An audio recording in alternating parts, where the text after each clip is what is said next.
मैं डॉक्टर प्रेम शंकर सिंह दयाल बाग educational institute Agra से आया हूँ।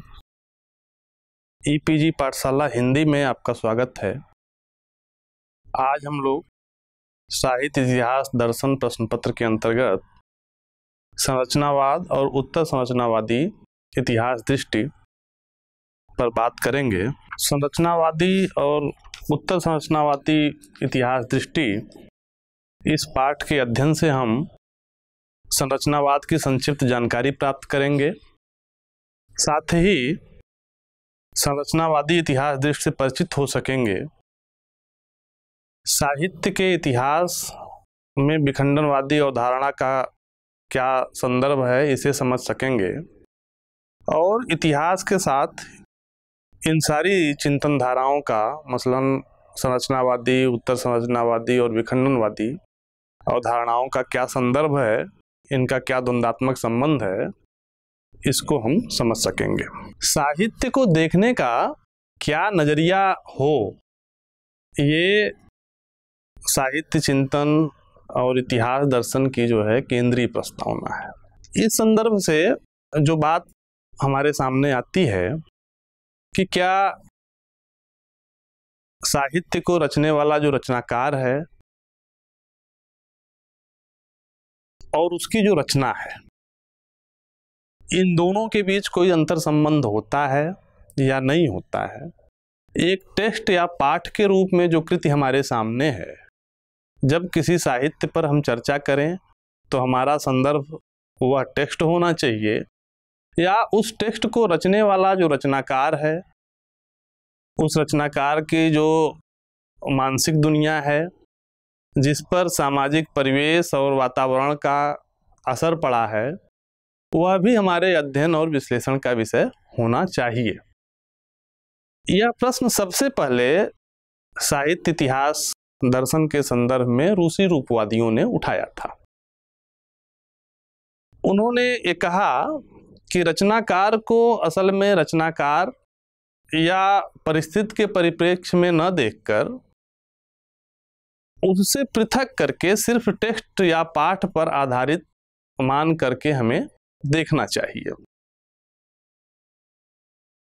रूपवादियों ने पाठ को रचनाकार और परिस्थिति से बिल्कुल काट कर देखने की बात कही। ये एक संदर्भ बिंदु है जहां से संरचनावाद का रास्ता शुरू होता है और संरचनावाद के बाद उत्तर संरचनावाद और बाद की जो धारणाएं हैं साहित्य सिद्धांत संबंधी, उसमें भी ये बात अलग अलग तरीके से समय समय पर प्रदर्शित होती रही है। यहाँ हम लोग संरचनावाद क्या है इसके बारे में थोड़ी सी जानकारी हासिल करेंगे। जैसा कि आप जानते होंगे, सस्यूर को संरचनावाद का जनक माना गया और सस्यूर की विशेषता ये थी कि उन्होंने भाषा को केंद्र में रखकर संरचनावाद की नींव रखी। दरअसल जो शब्दों की दुनिया है, शब्दों की दुनिया से बाहर एक अर्थ की भी दुनिया होती है। वस्तुओं के संदर्भ जो है, जो शब्द की जो दुनिया है वह जिन वस्तुओं के संदर्भ से बनते हैं उसकी दुनिया बाहर अर्थ की दुनिया या पदार्थ की दुनिया होती है। हम किसी शब्द से किसी निश्चित अर्थ की तरफ संकेत कर रहे होते हैं। जैसे कलम शब्द हम जैसे प्रयोग में ले आते हैं, जैसे ही हम कलम शब्द उच्चारित करते हैं तो हमारे दिमाग में एक निश्चित आकृति कलम की बनती है। अब ये जो आकृति है और ये जो कलम शब्द है, कलम शब्द एक निश्चित आकृति या निश्चित अर्थ कलम को जो है द्योतित कर रहा है। ये जो पन्ने पर या कागज पर लिखा हुआ कलम शब्द है, यह सिग्निफायर है, संकेतक है, जबकि जिसे वह अपने द्वारा उभार रहा है, संकेत से उभार रहा है, उसे सिग्निफाइड कहा गया। इसी तरीके से जैसे हमने जाल लिखा एक शब्द, तो जाल एक निश्चित आकृति जाल को जो है द्योतित करता है। सिग्निफायर और सिग्निफाइड अर्थात संकेतक और संकेतित के माध्यम से शब्द और अर्थ का संचार चलता रहता है। सस्योर का मानना यह था कि यह सिर्फ इस रूप में, यह जो प्रक्रिया है शब्द और अर्थ के बीच की जो प्रक्रिया है, यह इस रूप में अर्थवान है कि जो जाल शब्द है या जो कलम शब्द है वह अलग अलग अन्य जो इससे मिलते जुलते शब्द संरचनाएं हैं, जैसे कलम कमल से, जाल डाल गाल या अन्य दूसरे शब्दों से अलग इसलिए है कि यह अन्य संकेतकों से अलग दिखता है। इसी में एक बात वे और जोड़ते हैं कि अब ये इस बात को किसी तर्क से नहीं समझाया जा सकता कि जो कलम शब्द है वह निश्चित कलम नामक आकृति को ही क्यों संकेतित करता है। यह प्रक्रिया एक जो है यादृच्छिक संबंध प्रक्रिया है और यह बहुत अरसे से चले आ रहे ऐतिहासिक रीति रिवाजों के कारण संपन्न होती है। इसको किसी तर्क से समझना जो है बहुत मुश्किल होगा। भाषाओं में अनेक तरीके की विभिन्नता होती है और कोई भी शब्द अन्य दूसरे शब्द से, कोई भी आकृति अन्य दूसरी आकृति से अलग है, इसी आधार पे जो है शब्द और अर्थ की संरचना संचारित भी होती है। इसे उन्होंने बाइनरी अपोजिशन या द्विआधारी प्रतिपक्ष कहा। द्विआधारी प्रतिपक्ष मतलब जैसे स्त्री और पुरुष, श्वेत और काला, पूरब और पश्चिम। अब इसके साथ उन्होंने कहा कि जो भाषा में अर्थ की व्याप्ति है वह किसी चीज को एक ऐतिहासिक क्रम में पिरो देने की प्रक्रिया से पैदा होती है। किसी भाषा में हम अर्थ जो है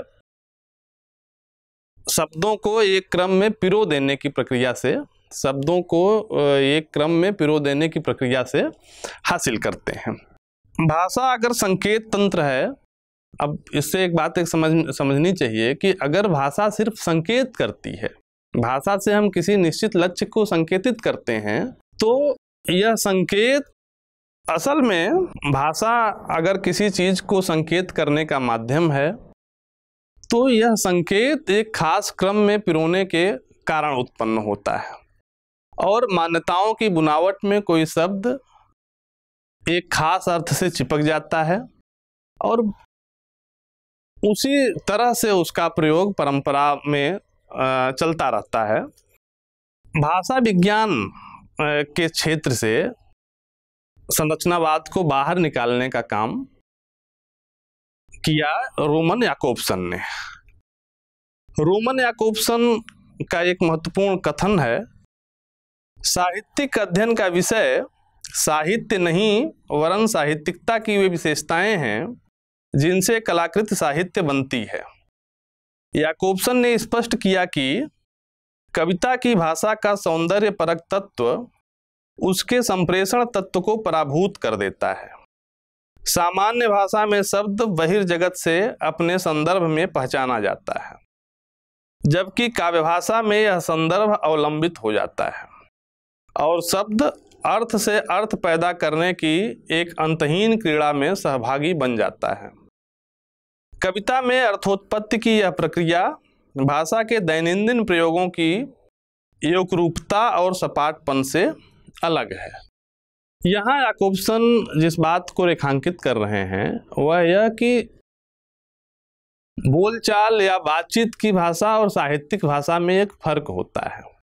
साहित्यिक भाषा में एक ही शब्द कई अलग अलग संदर्भों में अलग अलग अर्थ देने के लिए स्वतंत्र होता है और अर्थ से अर्थ की क्रीड़ा पैदा होती है, यानी अर्थ से अर्थ के सौंदर्य का जो है निर्माण साहित्यिक भाषा में होता है, जो कि बोलचाल की भाषा में संभव नहीं है। बोलचाल की भाषा सपाट होती है।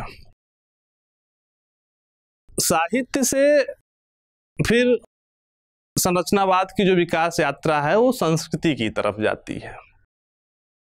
सेस्यूर भाषा विज्ञान के क्षेत्र में जिस संरचना के अध्ययन की बात को करते हैं, रोमन याकोब्सन उसे साहित्य की तरफ ले आते हैं, और रोमन याकोब्सन से वह प्रक्रिया फिर जो है माने भाषा को संस्कृत का सगुण रूप माना जाता है। तो जाहिर सी बात है कि भाषा के क्षेत्र में होने वाला जो भी विकास है उसका संदर्भ संस्कृत के क्षेत्र में भी जो है पढ़ना अनिवार्य है, अनिवार्य रूप से पड़ेगा। और इस बात को सांस्कृतिक क्षेत्र में संरचनावाद के सिद्धांतों को संस्कृत के क्षेत्र में लागू करने का श्रेय क्लाउड लेवी स्ट्रास को जाता है, जिन्होंने ये बताया कि जो हमारे संस्कृत में मिथक हैं वह कई छोटे छोटे सांस्कृतिक निर्मितियों का जो है परिणाम है। छोटी छोटी मिथकीय संरचनाएं किसी एक बड़ी मिथकीय संरचना के भीतर शामिल होती हैं। इन छोटी रचनाओं को उन्होंने मिथिमी नाम से जो है उच्चारित किया, और उनका ये मानना था कि ये जो सांस्कृतिक संरचनाएं हैं वह भाषा की तरह ही किसी खास अर्थ से संदर्भित होने के चलते ही, किसी खास प्रयोग से संदर्भित होने के चलते ही अर्थ को देती हैं। उनका मानना ये था कि मनुष्य का दिमाग मिथक बनने से, मनुष्य के दिमाग में किसी मिथक की संरचना बनने से पहले ही मनुष्य के दिमाग में मिथक बनने के पहले ही मिथकों की संरचना जो है मौजूद होती है, किंतु अंतर्विरोध ये है कि अपनी चेतना और अपनी इच्छा शक्ति का स्रोत मनुष्य अपने को खुद समझता है। वह ये नहीं समझ सकता या ये नहीं समझना चाहता कि दरअसल जो है मिथकों ने मनुष्य की चेतना को गढ़ा है, मनुष्य की चेतना ने जो है मिथकों को नहीं गढ़ा है। अगर अलग अलग इन प्रसंगों को हम देखें तो आप ये देखेंगे कि समकालिक संदर्भ जो है संरचनावाद के लिए बहुत महत्वपूर्ण चीज है। किसी चीज की जो विकास यात्रा है उसमें परंपरा, व्यवहार आदि के चलते जो परिवर्तन आता है, ये सब संरचनावाद के अध्ययन का विषय नहीं था। इसलिए भाषा को भी वो भाषा व्यवहार को, मिथक के संदर्भ में मनुष्य के व्यवहार को या काव्य भाषा के संदर्भ में रचनाकार के व्यवहार को समकालिक आधार पर ही देखने की सिफारिश करते हैं। एक पुस्तक है बुक्स एब्रॉड, जिसके लेखक हैं एम.एस. रोडियेज। उन्होंने साहित्य के संदर्भ में संरचनावाद की जो मूल अवधारणाएं हैं उनको 5 तरीके से 5 सूत्रों में व्याख्यायित किया है। वे सूत्र इस प्रकार हैं। संरचनावाद के अनुसार किसी कृत्य की संरचनाओं के विश्लेषण के माध्यम से उनका अर्थ निश्चित किया जा सकता है। इस प्रक्रिया में विचारात्मक आग्रहों के कारण रचना पर बाहरी अर्थ का आरोप नहीं होता। यानी रचना की व्याख्या के संदर्भ में हमें बाहरी विचारों के उपयोग की कोई ज़रूरत नहीं होती है। रचना की व्याख्या करने में हमें सिर्फ कृति और उसमें निहित पाठ की संरचनाओं का उपयोग करना चाहिए। दूसरी बात, ऐतिहासिक एवं जीवनी परक आलोचना पद्धतियों से उत्पन्न मोहभंग की समस्या का समाधान संरचनावादी पद्धति से हो जाता है।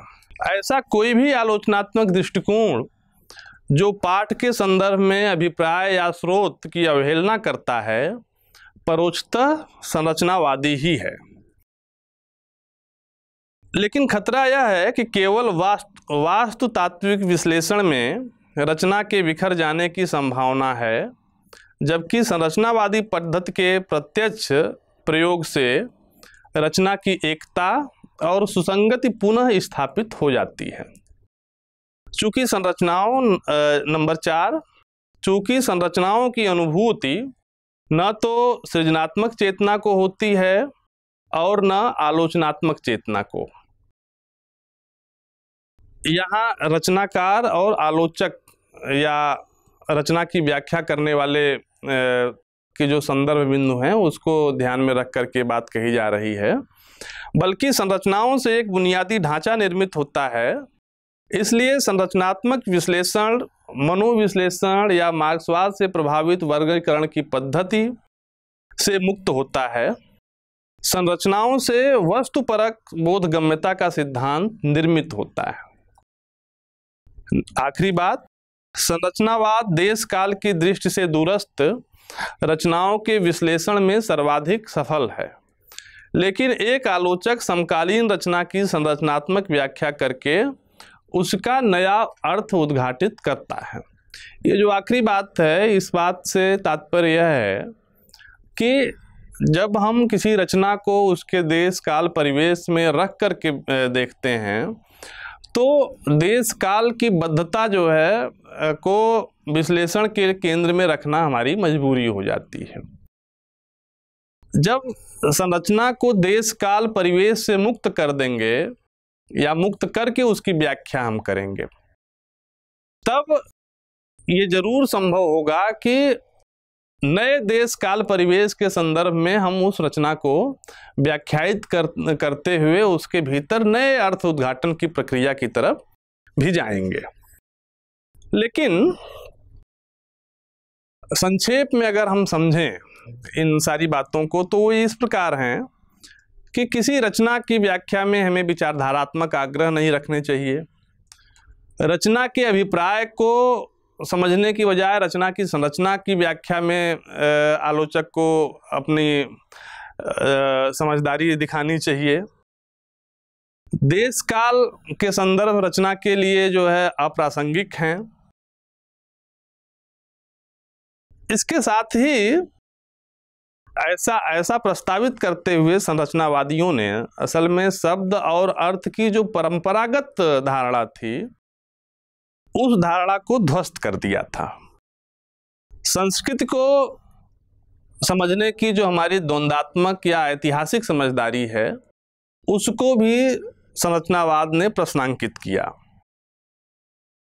एक चीज और कि संस्कार और चेतना के जो अंतर्द्वंद हैं वह किसी रचना की संरचना में कैसे निहित हैं, इसको जानने और समझने का कोई ऐतिहासिक आधार भी हमारे पास नहीं बचता। संरचनावादी विचार प्रणाली ने इस प्रकार साहित्य के क्रमिक विकास की जो अवधारणा थी कि साहित्य क्रमशः विकसित होता जाता है और साहित्य की रचना की यात्रा के साथ साथ रचनाकार की भी यात्रा होती है, इसको समझने के जो हमारे पास उपलब्ध साधन थे उन साधनों को भी जो है समस्याग्रस्त बनाया। साहित्य इतिहास का जो संदर्भ है वह रचनाओं और रचनाकारों के क्रमशः और ऐतिहासिक विकास के अध्ययन का विषय है। और इस प्रकार से हम देखें तो संरचनावाद ने साहित्य इतिहास को पढ़ने समझने की जो वास्तविक जरूरत थी उस जरूरत के संदर्भ को खत्म कर दिया।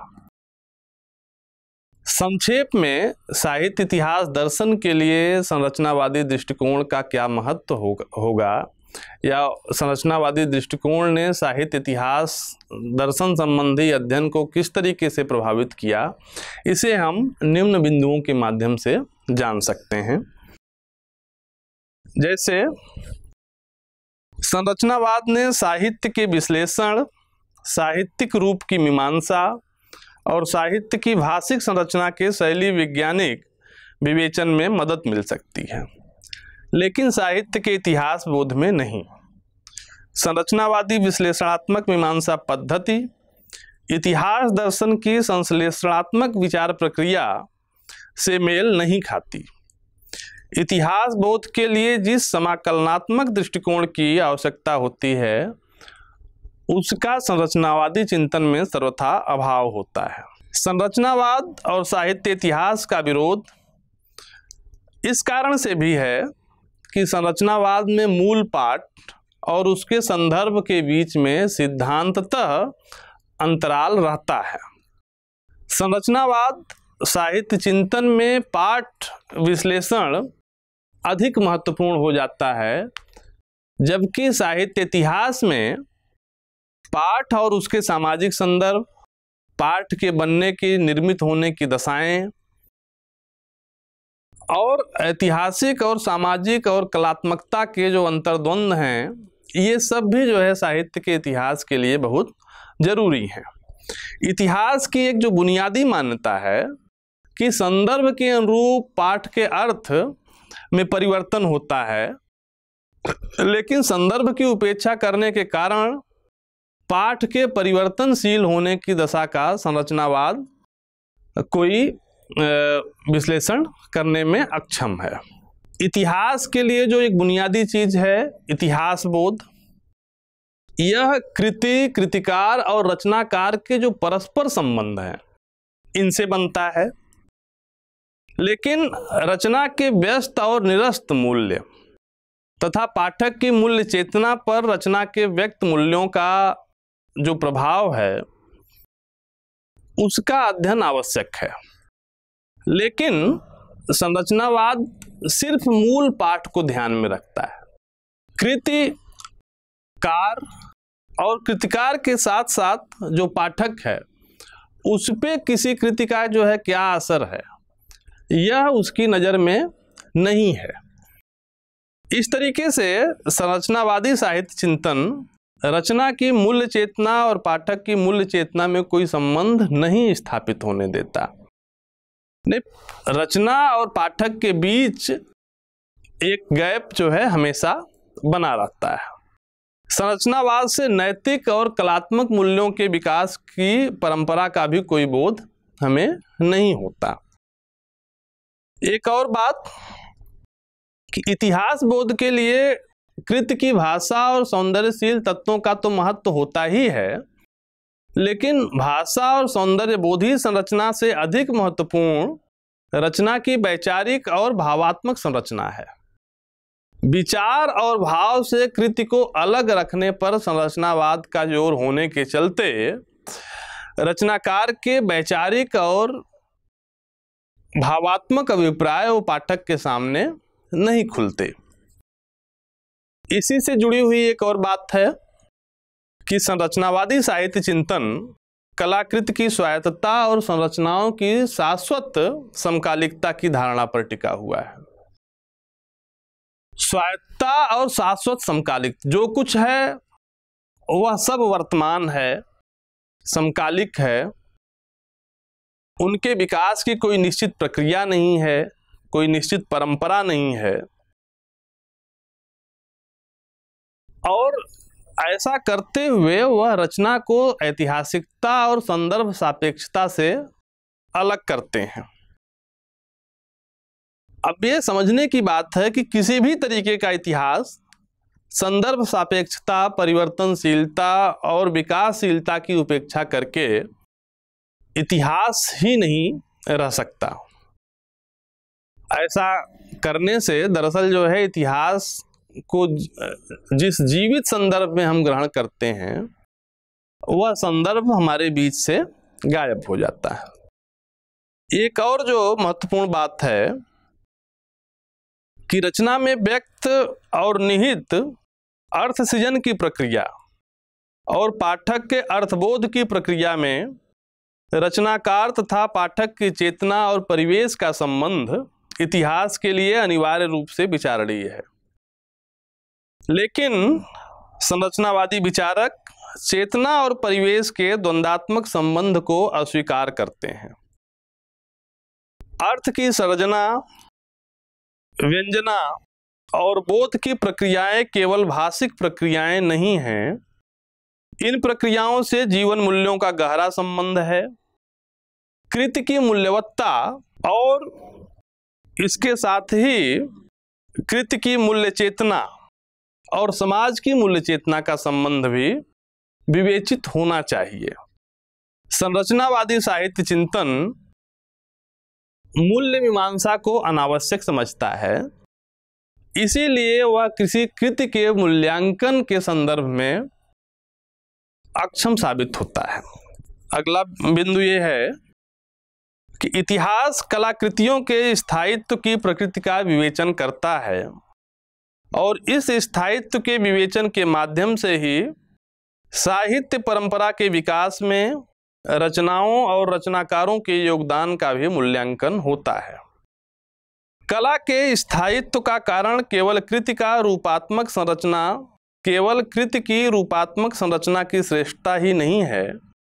स्थायी मानव मूल्यों और अपने युग के सामाजिक संबंधों की समग्रता की व्यंजना के कारण ही कोई कृति स्थायी बनती है। संरचनावाद कृतियों के रूपात्मक संरचना पर विचार करता है, लेकिन रचना के संप्रेष्य मूल्यों की प्रासंगिकता का विवेचन उसका अभिप्राय नहीं है, उसका अभिष्ट नहीं है। इसलिए संरचनावाद साहित्य परंपरा में रूप संबंधी परिवर्तनों तक ही अपने को सीमित रखता है। समाज के प्रवाह में आने वाले जो जीवन मूल्यों के परिवर्तन हैं, उन परिवर्तनों की उपेक्षा करना संरचनावाद के लिए धर्म की तरह है। साहित्यिक कृतियों की एक निश्चित संरचना होती है और संरचनावाद उन साहित्यिक कृतियों की संरचनाओं के खोज में ही अपने को संलिप्त पाता है, जबकि साहित्य का इतिहास रचना की ऐतिहासिकता, उसकी वर्तमानता के द्वंद्वात्मक संबंध के विवेचन से ही संभव है। एक रचना जिस ऐतिहासिक संदर्भ में पैदा हो रही है, उस ऐतिहासिक संदर्भ से निकल करके आगत वर्तमान में उसकी क्या स्थिति बनेगी, ये भी जो है साहित्य के इतिहास का जो है के अध्ययन का विषय बनता है। और इस मामले में भी संरचनावाद हमें कोई मदद नहीं कर पाता। और आखिरी बात यह कि साहित्य का इतिहास कालक्रम, रचना स्रोत, रचनाकार का व्यक्तित्व और पाठक की संवेदना की उपेक्षा करके नहीं चल सकता। वह केवल रचनाओं का कोष नहीं हो सकता। संरचनावादी कालक्रम, स्रोत और रचनाकार के अभिप्रायों के विवेचन को अनावश्यक मानते हैं। संरचनावादी साहित्य सिद्धांत अनुसंधान को नहीं, केवल आलोचना को उपयोगी मानता है। साहित्य का सार्थक इतिहास अनुसंधान और आलोचना के सम्यक संयोग से ही लिखा जा सकता है। इतिहास विवेक केवल तथ्यों तक सीमित नहीं होता, लेकिन वह तथ्यों की उपेक्षा भी नहीं कर सकता। ये एक जो बात है कि संरचनावादी साहित्य सिद्धांत चूंकि क्रमिक विस्तार को नहीं मानता, अनुसंधान उसके लिए जरूरी है, लेकिन आलोचना और व्याख्या या मूल्य मीमांसा का संदर्भ उसके लिए जो है कोई वजूद नहीं रखता। तो हमें ये समझना होगा कि इतिहास का जो विवेक है या इतिहास बोध है, वह सिर्फ तथ्य संकलन तक सीमित नहीं है। तथ्य के विश्लेषण से हमें कुछ चीज़ों का निर्माण करना पड़ता है और ये काम संरचनावाद करने में हमारी कोई मदद नहीं करता। संरचनावाद के बारे में विचार करने के बाद अब हम लोग विचार करेंगे उत्तर संरचनावादी इतिहास दृष्टि के बारे में। ये जानकर आश्चर्य होगा आपको कि बहुत सारे जो संरचनावादी थे, वे जब ये पाते हैं कि जो ससूर का भाषा संबंधी चिंतन है वह समस्याग्रस्त हो चला है, तो बाद के दिनों में उन्होंने अपने को उत्तर संरचनावाद की तरफ शिफ्ट किया। लगभग 7वें दशक की जो शुरुआती कालावधि है, उसमें ही साहित्य चिंतन के क्षेत्र में उत्तर संरचनावादी उभार स्पष्ट होने लगे थे और उत्तर संरचनावादी रुझान ने संरचनावाद द्वारा पैदा की गई वैज्ञानिक वस्तुपरक अपेक्षाओं का प्रत्याख्यान प्रस्तुत किया।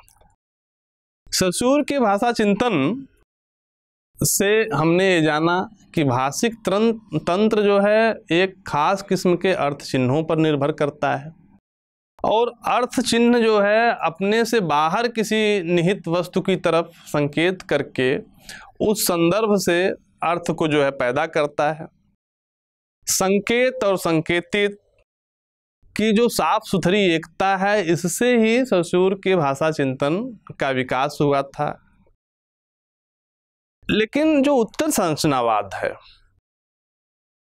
उसने संरचनावाद की ये जो बनी हुई सीधी सपाट धारणा थी कि एक चीज किसी अन्य दूसरी चीज से अलग है, कि जैसी नहीं, किसी अन्य दूसरी चीज की तरह नहीं है, इसीलिए वह एक खास तरीके की चीज को संकेतित करती है। इस बात को एक तर्क प्रक्रिया के तहत पलटने की कोशिश की, और जो उत्तर संरचनावाद के सबसे प्रखर चिंतक हैं जैक देरिदा, उन्होंने एक बात प्रस्तावित की कि भाषा में अर्थ किसी खास संकेत चिन्ह के चलते नहीं, बल्कि भाषा के भीतर निहित प्रपंच के चलते पैदा होते हैं। और प्रपंच को उन्होंने समझाया कि अर्थ की किन्हीं खास संरचनाओं को हम कुछ खास उद्देश्यों से उभारते हैं और अन्य संदर्भों को हम दबा करके संरचना के भीतर ही दबा रहने देते हैं। इस बात को स्पष्ट करते हुए उन्होंने लिखा कि अर्थ चिन्ह में प्रत्यक्षता उपस्थित नहीं रहता, चूंकि किसी चिन्ह का अर्थ इस बात से प्रकट होता है कि वह चिन्ह क्या नहीं है, अतः एक अर्थ एक तरह से चिन्ह में अनुपस्थित भी रहता है। अर्थ संकेतकों की एक पूरी श्रृंखला में बिखराया छितराया रहता है, वह कभी किसी एक चिन्ह में उपस्थित नहीं रहता। अर्थ किसी चिन्ह में उपस्थित और अनुपस्थित की झिलमिलाती लौ की तरह है। दूसरे यह कि भाषा एक कालगत प्रक्रिया है। जब हम किसी वाक्य को पढ़ते हैं तो उसका अर्थ किसी न किसी तरह से स्थगित रहता है, एक ऐसी चीज की तरह जो अभी अभी स्थगित है और आगे आने वाले समय में वह सामने आएगी। एक संकेतक हमें दूसरे संकेतक तक पहुंचाता है और पिछला अर्थ हमें आगे के अर्थ के आलोक में, पिछले अर्थ आगे आने वाले अर्थों के आलोक में बदलते हुए चले जाते हैं। और इस तरह से वाक्य का तो अंत होता है, लेकिन अर्थ जो है भाषिक प्रक्रिया में अर्थ का अंत नहीं होता। वाक्य के अंत हो जाने के बाद भी जो है अर्थ पिछले अर्थ से प्रेरित होकर के आगे के अर्थ के लिए संभावनाएं खोलता है। वाक्य में हर एक शब्द पहले आ चुके शब्दों की झलक लिए रहता है और आगे आने वाले शब्दों की झलक के लिए खुद को खुला रखता है। हर एक संकेत चिन्ह तमाम दूसरे संकेत चिन्हों में झिलमिलाती घुलती विचरती अर्थ श्रृंखला में ही सार्थक है। किसी संकेत चिन्ह में उन चिन्हों की भी झलक होती है जिनसे भिन्नता के आधार पर उसका अर्थ ग्रहण किया जाता है। इस उदाहरण में ये जो भिन्नता के आधार की बात है, यह रेखांकित करने की बात है। saussure को पढ़ते हुए हमने देखा कि saussure ने कहा कि एक शब्द दूसरे शब्द, एक शब्द अर्थ से किसी खास रिफरेंस के चलते, किसी खास संदर्भ के चलते अर्थवान होता है। देरिदा प्रस्तावित कर रहे हैं कि रिफरेंस नहीं बल्कि डिफरेंस, माने दो, एक शब्द और अर्थ का दूसरे शब्द और अर्थ के साथ जो अंतर है वह ज्यादा महत्वपूर्ण है। संरचनावादी चिंतन में जो महत्व संदर्भ को प्राप्त था, उस महत्व पे देरिदा डिफरेंस या अंतर शब्द को ला करके बैठाते हैं। जैसे कमल शब्द जिस कमल को संकेतित कर रहा है वह कलम से उसकी भिन्नता के आधार पर निश्चित होगा।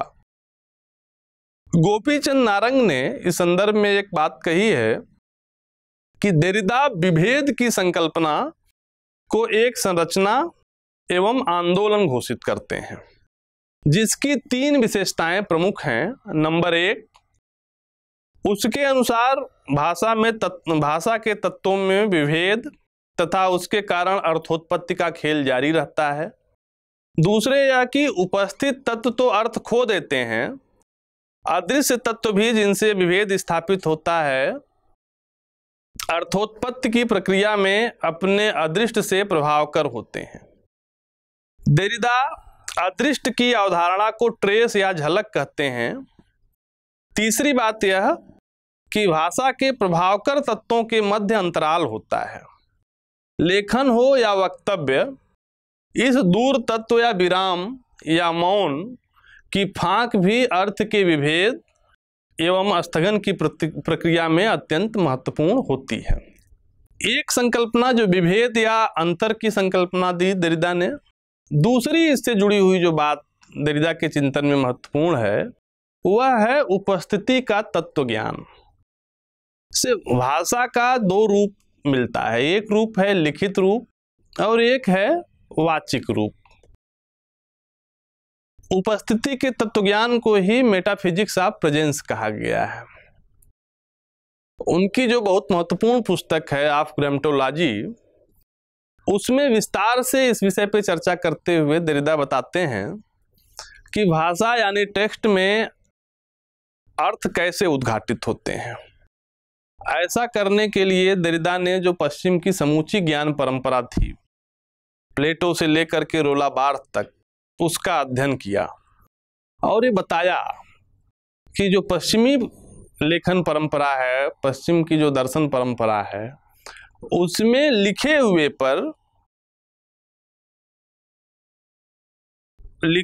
शब्द की बोले हुए शब्द पर सत्ता स्थापित है। जो लिखित है वह ज्यादा महत्वपूर्ण है बनिस्पत जो बोला गया है।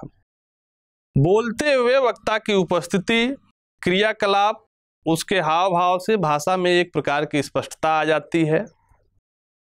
लेकिन लिखित शब्द पढ़ते हुए हम वक्ता से उसके हाव भाव, उसकी प्रतिक्रिया, उसके संप्रेषण के तरीके और इस पूरे तरीके से अर्थ पे पढ़ने वाले उसके प्रभाव से जो है वंचित रह जाते हैं। और इस तरीके से उन्होंने कहा कि अर्थ में एक प्रकार की भ्रष्टता आती है। जो लिखा हुआ सत्य है उसमें एक किस्म की भ्रष्टता जो है प्रवेश करती है और यह जो है क्रिया की अनुपस्थिति के कारण है। जो लेखक है या जो वाचक है उसकी क्रिया के अनुपस्थित होने के चलते ऐसा हो रहा है। और ये वह क्षेत्र है जहां से देरिदा जो है सेंटर और मार्जिन, केंद्र और हाशिए की बात को जो है उठाते हैं और ये बताया कि कौन सी चीजें मेटाफिजिक्स ऑफ प्रेजेंस के चलते ज्ञान परंपरा में अर्थवान हैं, शक्ति संपन्न हैं और कौन जो है अर्थवान नहीं है या कमजोर है। और यहीं पे वो एक बात ये कहते हैं कि भाई जैसे भाषा में 2 तरीके के ध्रुव होते हैं, महत्वपूर्ण और कम महत्वपूर्ण, वैसे ही समाज में भी केंद्र और हाशिए का निर्माण होता है।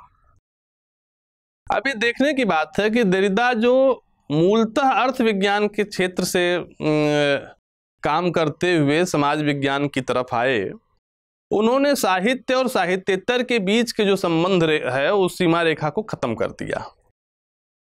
उनकी राय में भाषा का कोई बंद ढांचा नहीं होता। इस बात को बताने के लिए उन्होंने पूर्व में बनाई गई संरचनाओं को जो है ध्वस्त किया और पूर्व के ढांचे कैसे अपनी बातों को टेक्स्ट के भीतर ही दबा करके अन्य बातों को उभारते हैं, इस प्रक्रिया पर उन्होंने जोर दिया।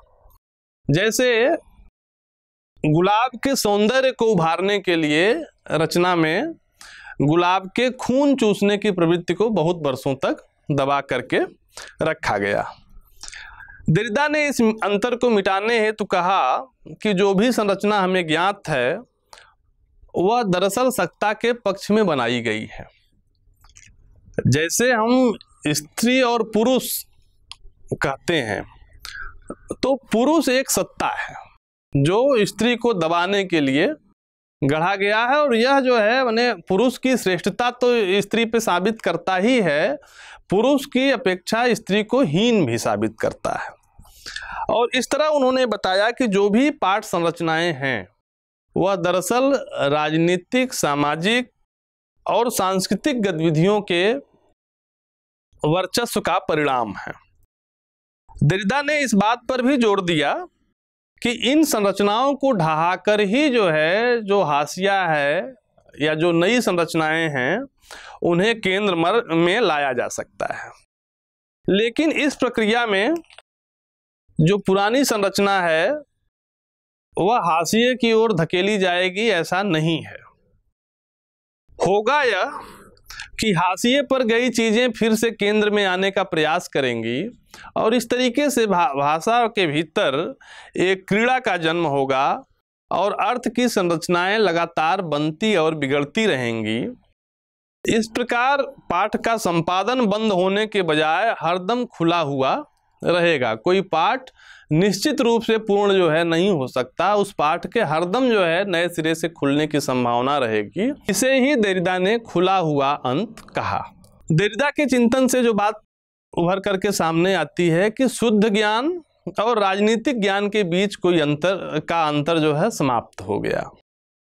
संरचनाओं की स्थिरता को ढहाकर देरिदा ने पाठकों के राजनीतिक चरित्र को व्याख्यायित किया। और इस प्रकार हम देखें कि जो प्रबोधन के दौर में तर्क, ज्ञान, विवेक को हमने स्थापित किया था, एक मूल्य के बतौर पाया था, देरिदा ने उसे सत्ता का संदर्भ देते हुए और सत्ता के संदर्भ में गढ़ी गई संरचना बताते हुए उन मूल्यों को समस्याग्रस्त घोषित किया। और विखंडनवाद ने सबसे पहले जो आधुनिकतावादी एक केंद्रिकता थी उसको नष्ट किया और भाषा तथा उसमें निहित पाठ के बहुलतावादी संदर्भ को सामने प्रकाशित किया। एक और बात जो इससे हुई कि यथार्थ को एकांगी मानने की जो धारणा है वह समाप्त हुई। यथार्थ कई छोटे छोटे यथार्थों से मिल करके बना हुआ एक बृहद यथार्थ है, केंद्रीय यथार्थ जैसी कोई चीज नहीं होती। इस प्रकार आधुनिकतावादी सत्य की असत्यता इस प्रपंचीकरण के बगैर संभव न थी। इतिहास, परंपरा, मुक्ति, ज्ञान, विवेक सब खोखले दावे के सिवाय कुछ नहीं। हाशिए के विमर्शों के संदर्भ में पूर्व के ज्ञान राज के संचित कोष एक अभाव की ही सृष्टि करते हैं। उसे समझाने की दृष्टि उत्तर संरचनावादी दृष्टि की देन मानी जा सकती है। अब यहीं थोड़ा सा रुक करके देरिदा के चिंतन पद्धति की जो दिक्कतें हैं थोड़ा उसके बारे में भी हमें विचार कर लेना चाहिए। देरिदा एक नए सत्य का उद्घाटन रचना के सत्य के भीतर से करने की बात करते हैं, लेकिन सत्य के उद्घाटन की ये जो प्रक्रिया है इसका उद्देश्य किसी निश्चित सत्य तक पहुंचना नहीं है, क्योंकि देरिदा ये मानते हैं कि एब्सोल्यूट या निश्चित सत्य जैसी कोई चीज होती नहीं है। उनका उद्देश्य भाषा के भीतर निहित प्रपंचीकरण तक सीमित था। यही असल में विखंडनवाद की जो सबसे बड़ी सीमा के रूप में भी प्रकट हुआ। एक उदाहरण से इस बात को मैं समझाना चाहूंगा आपको। प्रमुख अमेरिकी विखंडनवादी डी मान ने करीब 1942 के आसपास नाजी अखबार में यहूदियों के कत्लेआम का समर्थन किया। यह खबर देरिदा तक पहुंची और लोगों ने जो है देरिदा से इसका स्पष्टीकरण मांगा। देरिदा चाहते तो चुप रह करके जो है मौके को टाल जाते, लेकिन उन्होंने डी मान के पक्ष को निर्मित करने के लिए, उनका बचाव करने के लिए विखंडनवादी संरचना पद्धति का सहारा लेकर के ये बताया कि जो लेख है डी मान का, उस लेख में एक पक्ष है यहूदी समर्थन, लेकिन उसका दूसरा पक्ष जो है वो लोकतंत्र का समर्थन है। और किसी एक पक्ष को, किसी एक सत्य को यथार्थ मानते हुए उसको तरजीह देना और दूसरे की अवहेलना करना, यह एक तरीके से तानाशाही पूर्ण कृत्य है। अब देरिडा ने इस तरीके से अपने विरोधियों को जवाब तो दिया, लेकिन समझने की बात यह है कि जो लेख यहूदी समर्थन में, यहूदियों के कत्लेआम के समर्थन में लिखा गया है, उसमें कत्लेआम के सत्य को एक दूसरे सत्य से ढक देने या एक सत्य को दूसरे सत्य पे आरोपित करने की जो बात कही गई, इससे एक किस्म का अवसरवाद भी जो है पैदा होता है। माने जहां जरूरत हो वहां कत्लेआम का विरोध कर दिया जाए और जहां जरूरत हो वहां लोकतंत्र का समर्थन कर दिया जाए। इस तरीके से हम देखते हैं कि जो इतिहास के अंत की घोषणा करने की वैचारिकी थी, उससे खुद द्वितीय विश्व युद्ध के बाद की ऐतिहासिक हकीकत ने बदला लिया और विखंडनवादी प्रपंचीकरण का पर्दाफाश हो गया। और ये वो जगह है, उत्तर आधुनिकता भी एक तरीके से लोकतंत्र की समर्थक और विरोधी दोनों दृष्टियों को कॉमन ट्रैफिक की तरह देखती है। यह बिंदु प्रबोधन और उत्तर आधुनिकतावाद का साम्य इस बिंदु पर स्पष्ट हो चुका था। यह विखंडन का अवसान था, मगर इस पर गौर किया जाना चाहिए कि देरिडा के विखंडनवाद ने हमें क्या सौंपा है। उसने हमें प्रबोधन के ध्वंसावशेष सौंपे हैं, जिन पर नए प्रबोधन की शुरुआत खड़ी की जानी चाहिए।